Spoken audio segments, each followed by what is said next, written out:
ఇంకొకటి కూడా అడిగాం కదా, మీ రాజమహల్ హైదరాబాద్లో మీ జూబ్లీ హిల్స్లో రాజమహల్ జగన్మోహన్ రెడ్డి గారిది. ఇంట్లో టైల్స్ దగ్గర నుంచి, ప్రహరీ గోడ దగ్గర నుంచి, ఇంట్లో టైల్స్ దగ్గర నుంచి, ఇంట్లో సామాను, బాత్రూముల దగ్గర నుంచి ప్రతిదీ పదండి ఆడిట్ చేద్దాం. జగన్ గారి ఇల్లు కానీ ఎవరిది రాజమహల్, ఎవరిది ప్యాలెసా, ఎవరిది డబ్బు ఉన్నాడో తెలిసిపోద్ది. పదండి.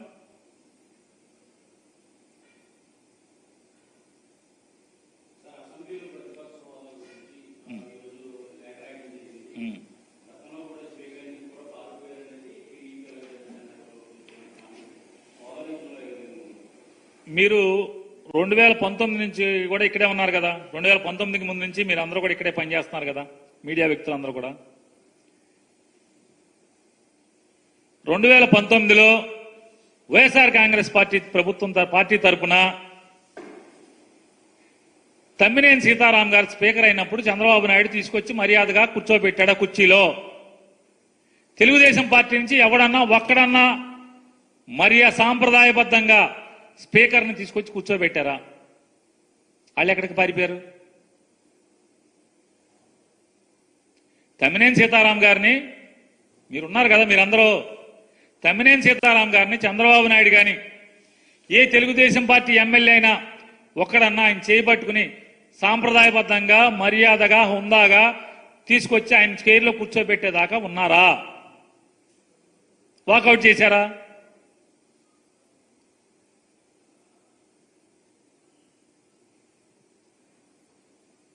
ఎందుకు వాకౌట్ చేశారు? ఎందుకు పారిపోయారు? ఇవాళ మేము కారణం చెప్తున్నాం. ఎమ్మెల్యేగా గెలిచి ఒక మాజీ ముఖ్యమంత్రిని వీడు ఓడిపోయాడు కానీ వీడు సావలేదురా, ఈయన చంపేయాలని చెప్పి మాట్లాడేటువంటి సంస్కారం ఉన్నవాడిని మీరు స్పీకర్ చైర్లో కూర్చోబెడుతున్నప్పుడు మేమెందుకు ఉండాలి అని చెప్పి మాకు అనిపించింది. అటువంటి మీరు స్పీకర్గా పెడితే రేపు సభ ఎట్లా నడుపుతాడో మాకు తెలీదా? అందుకని మాకు నచ్చలేదు. మరి సీతారాం గారిని మీరెందుకు ఉండలేదు? తమ్మినేని సీతారాం గారు మాకన్నా ముందు 5 ఏళ్ల ముందు కదా, మీరు 5 ఏళ్ల ముందు తమ్మినేని సీతారాం గారు స్పీకర్ అయినప్పుడు ఒక వెనుకబడిన కులాలే కదా అతను కూడా. మీరెందుకు లేడు? చంద్రబాబు నాయుడు తీసుకొచ్చి మర్యాదగా కూర్చోబెట్టాలి కదా, కూర్చోబెట్టలేదు ఎందుకని?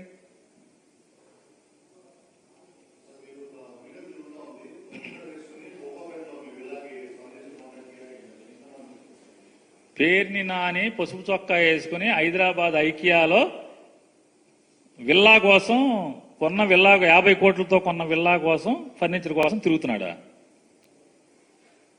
అంటే పసుపు చొక్కా వేసుకోవటం, ముందు పసుపు చొక్కా వేసుకోవటం గురించి మాట్లాడతాను. నేను 2023లోనే నాకు బోళని రంగుల చొక్కాలని, పసుపు రంగు చొక్కా కూడా ఉంది. పసుపు ఏమి తెలుగుదేశం పార్టీ పేటెంట్ కాదు, ఎవరి పేటెంట్ కాదు. నేను 2023లో చంద్రబాబు నాయుడు గారు అరెస్ట్ అయ్యి జైలుకి వెళ్ళినప్పుడు స్కిల్ స్కామ్లో, ఆ స్కిల్ స్కామ్ ఎలా జరిగింది, చంద్రబాబు నాయుడు గారు ముఖ్యమంత్రి హోదాలో డబ్బుల్ని ఎక్స్చెక్కర్గా ఉన్నటువంటి ఆయన ఏ రకంగా దుర్వినియోగం అవటానికి నిర్ణయాలు తీసుకున్నాడో అదే పసుపు చొక్కా వేసుకుని అసెంబ్లీలో నేను మాట్లాడటం జరిగింది. జగన్మోహన్ రెడ్డి గారు ముందే నేను ఉంచుని మాట్లాడాను. బోళని ప్రెస్ మీట్లు ఇదే కుర్చీలో కూర్చుని అదే పసుపు చొక్కా వేసుకుని తెలుగుదేశం పార్టీ విధానాలని, వాళ్ళు పాత చేసినటువంటి తప్పుడు పనుల్ని చీల్చి చెండాడటం జరిగింది. సో మొదటిది అది. ఇక రెండోది, రాజపుష్పాలో నేను గనక విల్లా కొనుక్కునేంత సినిమా ఉంటే ఐకియాలో ఫర్నిచర్కి ఎందుకు వెళ్తారు? ఐకియా అనేది మధ్యతరగతి వాళ్ళు వెళ్ళి కొనుక్కునేటువంటి ఫర్నిచరు. ఎట్లా వెళ్తాను? రెండవది, ఇంకోటి కూడా చెప్తున్నాను. తెలుగుదేశం పార్టీ వాళ్ళు ఎవరెవరైతే నా మీద ఫేక్ వార్తలు, ఏదైతే ఫేక్ న్యూస్ ఫ్యాక్టరీ నుంచి వార్తల్ని ప్రచారం చేశారో, తిప్పారో, నేను వాళ్ళందరికీ చెప్తున్నా, మీరు తెలంగాణ మొత్తంలో లేదా బందరు కాకుండా ఆంధ్రప్రదేశ్ మొత్తం, ఆంధ్ర తెలంగాణలో ఎక్కడైనా సరే పేర్ని నాని శ్రీమతి, పేర్ని నాని కొడుకు, పేర్ని నాని అత్తగారు, మాంగారు, వీళ్ళు ఎవరైనా సరే వాళ్ళ పేరు మీద ఏ ఇల్లున్నా మీరు తెచ్చుకోండి, శుభ్రంగా నేను రాసి రిజిస్ట్రేషన్ చేస్తాను. ఆంధ్ర తెలంగాణలో బందరు కాకుండా ఇంకెక్కడ నా ఇంట్లో ఎవరి పేరు మీద ఇల్లున్నా, ఇంటి స్థలం ఉన్నా నేను రిజిస్ట్రేషన్ చేయడానికి సిద్ధంగా ఉన్నాను. ఎవరు కావాలంటే వాళ్ళు బాగా బులపాటం తీర్చుకున్నారు కదా నా గురించి, ఓకే మొత్తం ఫేక్ న్యూస్ని, నేనేదో విల్లా కొన్నానని, పసుపు చొక్కా వేసుకున్నానని, ఫర్నిచర్ కొన్నానని మీరందరూ కలిపి రాస్తే తెచ్చుకున్నా సరే నేను ఎక్కడికి రమ్మంటే అక్కడికి వచ్చి రిజిస్ట్రేషన్ చేయటానికి నేను కానీ, నా శ్రీమతి పేరు మీద ఉన్నా కానీ, నా కొడుకు పేరు మీద ఉన్నా కానీ, లేదా మా అత్తమామల పేరు మీద ఉన్నా కానీ, ఎవరి పేరు మీద ఉన్నా సరే ఆంధ్ర తెలంగాణలో బందరు కాకుండా ఇంకెక్కడున్నా సరే మేము వచ్చి రిజిస్ట్రేషన్ చేయడానికి సిద్ధంగా ఉన్నాం.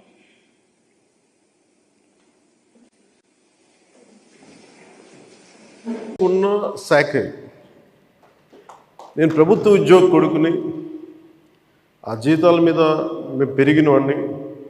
మా నాన్న జీతాలు రాకపోతే మమ్మల్ని స్కూల్ బయటికి పంపించి మళ్ళీ జీతాలు వచ్చిన తర్వాత మళ్ళీ స్కూల్లోకి అలౌ చేసినాయి, అవి కూడా ఉన్నాయి నా సంఘటన.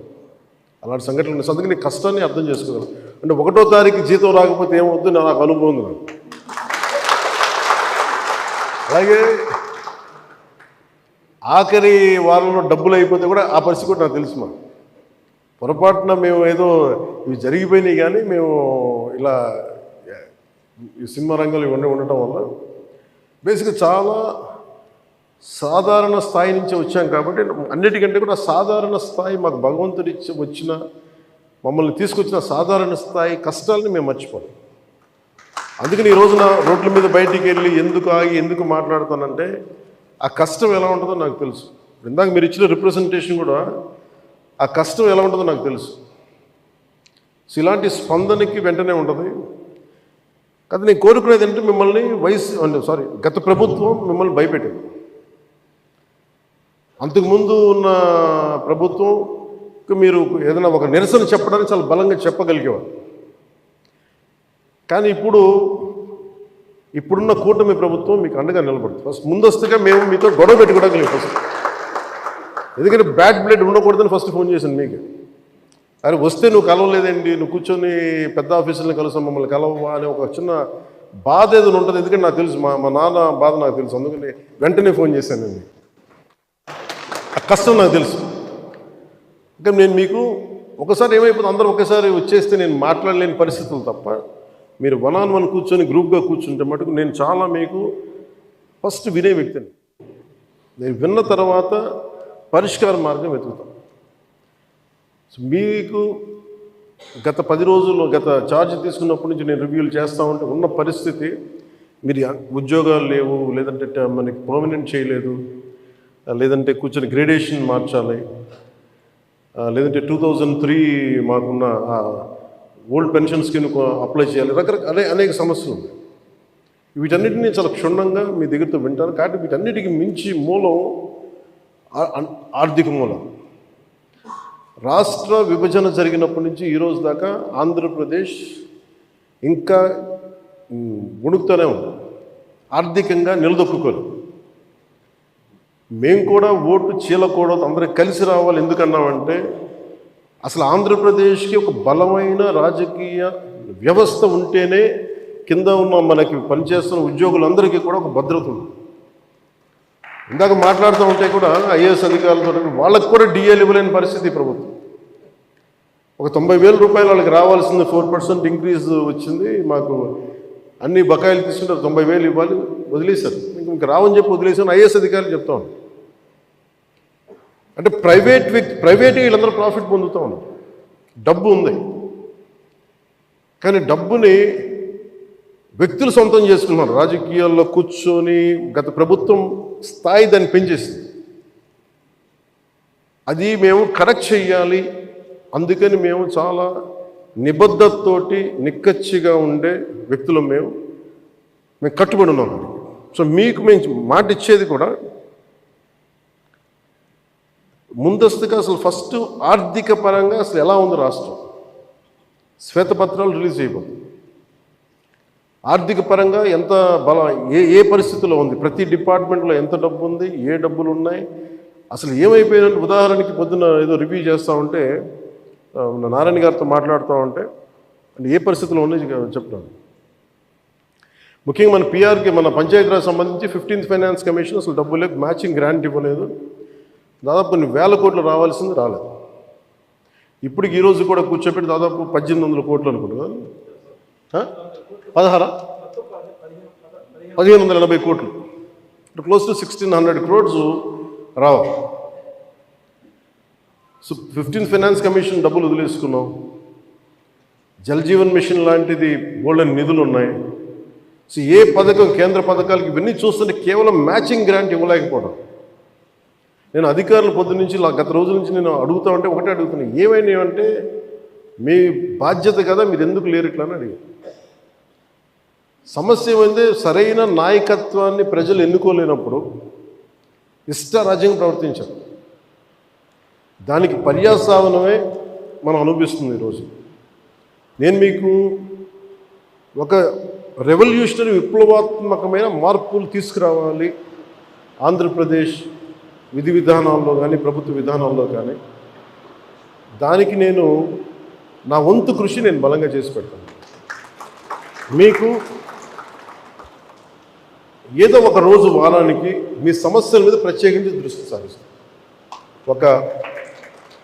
అంటే ఈరోజు కూర్చుంటే ఒక సపోజ్ నెల రోజుల్లోపు నాకున్న సమయంలో, అందుకే నెల రోజులు అంటే అది 2 వారాల్లో కానీ మీరు చెప్పండి, నాకు ఇంత టైం పడుతుంది, ఒక్కొక్క వింగ్ని అర్థం చేసుకోవాలి. ఇప్పుడు మీరు చెప్పారు ఈ ఫిట్మెంట్లు కానీ పిఆర్సీ, మనకి పిఆర్సీ కానీ అలాగే కమిషనర్స్ని ఇప్పుడు దాకా అపాయింట్ చేయలేదు. ప్రతిదీ కూడా మీరు క్షుణ్ణంగా చెప్తే నేను కన్సర్న్ అధికారులతో మాట్లాడి నేను ఏం చేయగలనంటే, నేను టాస్క్ మాస్టర్ ముందు సమస్యకు పరిష్కారం వెతుకుతానని చెప్పేవాడు. నేను పారిపోయే వ్యక్తిని. నాకు రాజకీయాలు నాకు అవసరం లేదు. నాకు కాదు, నేను ఎందుకు వచ్చానంటే ఇది నా నేల అనుకొని వచ్చాను.